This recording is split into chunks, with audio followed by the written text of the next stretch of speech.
கிறிஸ்துக்குள் அன்பான காலைக்கதை நிகழ்ச்சி நேயர்களே, மீண்டும் ஒரு விசை கூட இந்த நாளிலும் தேவனுடைய புண்ணிய நாமத்துல உங்களோடு கூட இணைவதில் மிகுந்த மகிழ்ச்சி அடைகிறேன். இந்த நாள் உங்கள் அனைவருக்கும் இனிய நாளாக இருக்க இயேசு நாமத்துல வாழ்த்துதல் சொல்கிறேன். இந்த நாள்ல நமக்கு வருகிற வாக்கு தத்துவம் எங்க இருந்து அப்படின்னு சொன்னா, சங்கீதம் 72 அதிகாரம் 12வது வசனம். கூப்பிடுகிற எளியவனையும் உதவியற்ற சிறுமையானவனையும் அவர் விடுவிப்பார். கூப்பிடுகிற எளியவனையும் உதவியற்ற சிறுமையானவனையும் என்ன செய்றார்? அவர் விடுவிப்பார் அப்படின்னு சொல்லியிருக்கு. நல்ல ஒரு வாக்குத்தத்தம் இல்ல? இந்த வாக்குத்தத்தம் என்ன அப்படின்னு சொன்னா, எல்லாருக்கும் அப்படின்றத எளிமையானவர்களுக்கு, உங்களை போல அது என்ன போல எளிமையா இருக்கிறவங்க ஆண்டவரை நோக்கி நம்ம கூப்பிடுவோம் அப்படின்னு சொன்னா, அவர் என்ன செய்யறாரா? கேட்கிறார். அவர் கேட்கிறவர் மாத்திரம் இல்லை, என்ன செய்யறாரு? அவனை விடுவிக்கிறார். விடுவிக்கவும் அவர் வல்லவராக இருக்கிறார். ஒரு நாள் ஒரு போதகர் ஒரு சாட்சி சொல்வதை கேட்டேன். என்ன அப்படின்னு சொன்னா, அவர் ஒரு தொடர்ந்து படைமுயற்சி கூட்டங்கள் நடத்திட்டு வர்றார். வேதத்தை குறித்து ஒரு 40 நாள் அந்த மாதிரி என்ன தொடர்ந்து பாடங்கள் தேவனுடைய அன்பை குறித்து மக்களுக்கு சொல்லிட்டு வந்துட்டு இருக்காங்க. அது எங்க அப்படின்னு சொன்னா, ஒரு கிராமத்துல அவர் அந்த வேலையை செஞ்சுட்டு இருக்கிறாங்க. அந்த ஊழியம் செஞ்சுட்டு இருக்கும் பொழுது என்ன ஆச்சுன்னா, அநேக அற்புதங்களை அவர் அங்க காண்கிறார். என்ன அப்படின்னு சொன்னா, அவங்க ஜெபிக்கும் பொழுது என்ன செய்யறாங்கன்னா, வியாதிஸ்தர்களுக்கு எல்லாம் என்ன செஞ்சு சுகம் கிடைக்குது. அந்த ஊர்ல என்ன அப்படி வியாதிஸ்தர்கள் சுகம் அடைஞ்சுன்னா, நியூஸ் உங்களுக்கு தெரியல, கிராமத்துல பக்கத்துல ரொம்ப அதிகமா ஸ்ப்ரெட் ஆனதுன்னா நிறைய பேர் என்ன செஞ்சாங்க, பக்கத்துல இருக்கிற சின்ன சின்ன கிராமங்கள் இருக்கவங்க என்ன செஞ்சாங்க அப்படின்னு சொன்னா, அங்க வர ஆரம்பிச்சாங்க. அப்படி வரும்பொழுது என்னச்சு, அநேக அற்புதங்கள் ஆண்டவர் செய்து கொண்டிருக்காங்க. விசேஷமா முக்கியமானது என்னன்னு சொன்னா, பிசாசு பிடித்த மக்களுக்கும் என்ன செஞ்சதுன்னா விடுதலை கிடைச்சிச்சு. அதுல ஒரு வாலிபனுக்கு என்ன ரொம்ப அதிகமா பிரயாசப்படுறாங்க, உபாசம் ஜெபம் பண்றாங்க. ஆனால் அந்த பையன்கிட்ட எந்த மாற்றமும் காணப்படலை. ஆனா ஒரு நாள் என்ன செஞ்சாங்க அப்படின்னு சொன்னா, பகல் முழுவதும் உபாசம் அவனுக்காக ஜெபிக்கிறாங்க. அப்படி அவன் ஜெபித்துட்டு என்ன செய்யறான்னு சொன்னா, அந்த பையனுக்கு அந்த பிசாசு மத்தியிலிருந்து என்ன கிடைச்சுன்னா விடுதலை கிடைச்சிச்சு. அவன் அப்படியே விழுந்து அப்புறம் அவன் நார்மலா ஆயிட்டு நல்ல முந்தி மாதிரி இல்லாமல் அவனுடைய ஆக்டிவிட்டிலாம் ரொம்ப டிஃப்ரெண்ட்டாக இருந்துச்சு. அப்போ அந்த ஊர் மக்களுக்கே ரொம்ப ஆச்சரியம், இப்பேற்பட்ட ஒரு வல்லமையில அநேகர் என்ன செஞ்சாங்கன்னா இயேசு ஏற்றுக்கொண்டாங்க. ஆனால் இந்த போதகர் என்ன செய்வார்னா, அந்த ஊழியத்தை முடிச்சுட்டு அந்த கிராமத்துலேருந்து தன்னுடைய வீட்டுக்கு போவாங்க. அவங்களுடைய மோட்டார் சைக்கிளில் போகும்பொழுது என்ன செய்வாங்க, எப்பவுமே என்ன செய்வாங்க, ஆண்டவர் செய்த அதிசயத்தையும் அற்புதத்தையும் அவனுடைய வசனத்தையும் அப்படியே மனசுல சொல்லிக்கிட்டு அல்லது அதை நினைச்சு பார்த்துட்டே என்ன செய்வாங்க, அவங்க டிராவல் பண்ணிட்டு இருப்பாங்க. அப்படி பண்ணும்பொழுது ஒரு நாள் என்ன, இந்த பையன் சுகமான அந்த நாள்ல என்ன செஞ்சாங்கன்னா, போயிட்டே இருக்கும்பொழுது பார்த்தீங்கன்னா, வண்டி போகிற இடத்துல அவர் கொஞ்சம் தூரத்துல பார்க்குறாரு, பெரிய கருப்பான ஒரு உருவம், அதிக ரோமம் உள்ள ஒரு உருவம் நிற்கிறத பார்க்குறாரு. அதை பார்த்தோன்னே அவருக்கு ஒரு மாதிரி கொஞ்சம் பயம் வந்துச்சு. உடனே என்ன செஞ்சார், தன்னுடைய மோட்டார் சைக்கிளுடைய வேகத்தை என்ன செய்யறாரு, ரொம்ப அதிகரிக்கிறாரு. அப்படி அதிகரித்து அவர் போகும்பொழுது என்ன செய்யுது அப்படின்னு சொன்னால், இந்த பக்கம் இருந்து அந்த பக்கம் தாவற மாதிரி இருந்துச்சு. இன்னும் அவர் அதிவேகமாக சென்றார். அப்போதான் அவர் உணர்ந்தாரு, சாத்தான் என்ன செய்கிறான், அவனை நமக்கு பிரசாசை விரட்டினதுனால என்ன செய்கிறான், அவன் நம்மை தொந்தரவு செய்யறதுக்காக வரான் அப்படின்னு சொன்னான். அதனால ஆண்டவர் என்னை காப்பாற்றினா. உடனே ஜெபம், ஆண்டவரே எப்படியாச்சுனாலே வேகமாக நான் போய் சேரணும் அப்படின்னு ஒரு சின்ன ஒரு குட்டி ஜெபம் பண்ணேன். ஆண்டவர் என்னோட கூட வந்தார். எந்த காரியமே என்ன செய்யலை, பாதிக்கலை, எந்த இதுவும் எனக்கு பிரச்சனையா இல்லை. தேவன் என்னை விடுவித்தார். அதனால தான் அந்த வசனம் சொல்லுது, எளியவன் கூப்பிடும்போது ஆண்டவர் கேட்கிறார். அவர் என்ன செய்யறாரு, கேட்கிறது மாத்திரம் என்ன செய்யறது, அவனுக்கு அதுல இருந்து விடுவிக்கிறார். பெரிய ஆபத்து வந்தாலும் என்ன செய்வார், அதுல இருந்து விடுவிப்பார்.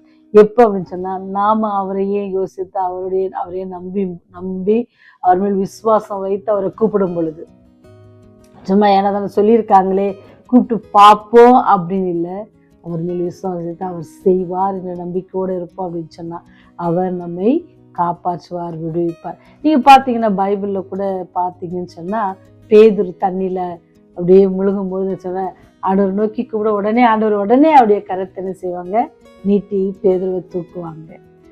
உடனே தூக்குவாங்க. ஒருவேளை தாமதமானாலும் அவங்க என்ன செய்வாங்க, காப்பாற்றுவாங்க. யாருன்னா யோனாவும் என்ன செஞ்சாங்க, மீனின் வயிற்றிலிருந்து ஆண்டவரை நோக்கி விண்ணப்பம் பண்ணியிருக்காங்க. ஆண்டவர் அவரை விடுவித்தார். நீங்களும் ஆண்டவரை நோக்கி விண்ணப்பம் பண்ணுங்க, கவலைப்படாதீங்க. ஒருவேளை அது உடனே ஆண்டவர் பேதுருவை போல கைப்பிடித்து தூக்குற காரியமா இருக்கலாம், இல்லை 3 நாள் கழித்து யோனாவை போல தூக்குற காரியமா இருக்கலாம்.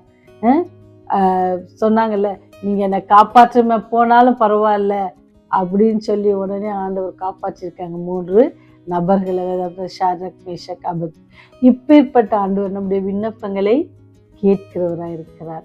ஒருவேளை வருடம் கழித்து அல்லது 10 மாதம் கழித்து கூட என்ன செய்யலாம், உடைய விண்ணப்பத்திற்கு பதில் வரலாம் அந்நாளை போல.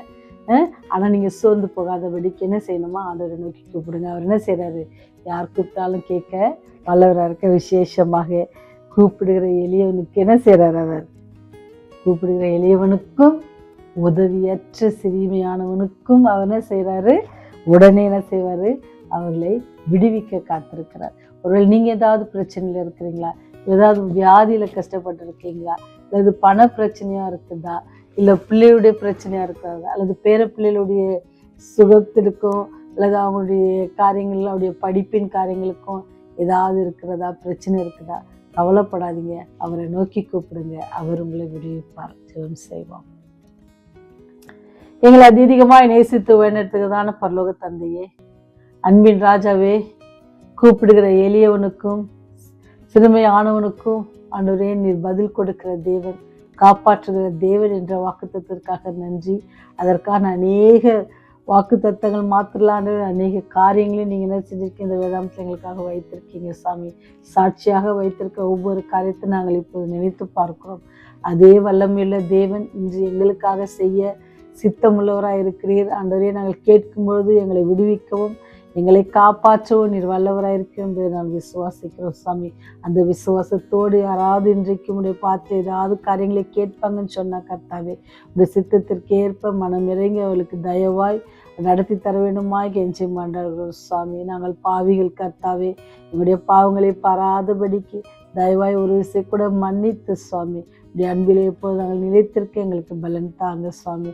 சாத்தானுடைய வலையில் நாங்கள் சிக்கி கொள்ளாதபடிக்கு தேவ ஆவியானவர் எங்களோடு கூட எப்பொழுது இடைப்படபடிய பட்டு ஆண்டவருடைய மெல்லிய சத்தத்தை கேட்டு நாங்கள் ஜீவிக்க எங்களுக்கு உதவி செய்யுங்க. உடைய பாவங்களை மன்னித்தள்ளுங்க. உடைய ராஜ்யம் வரும் பொழுது ஆண்டவரே, இதோ இவரே எங்கள் ராஜா, இவருக்காக காத்திருந்தோம், இவரில் களி கூறுவோம் என்று சொல்கிற அந்த கூட்டத்தில் நாங்களும் இந்த செய்தியை கேட்கிற பிள்ளைகள், இந்த செய்தி அநேகருக்கு சொல்லுகிற பிள்ளைகள் எல்லோரும் ஆண்டவரே இந்த ராஜ்யத்தில் வந்து சேர நீர் கிருபை செய்தலைமாய் இயேசுவின் வழியாய் ஜெபிக்கிறோம் ஜீவனுள்ள நல்ல தகப்பனே. ஆமென், ஆமென்.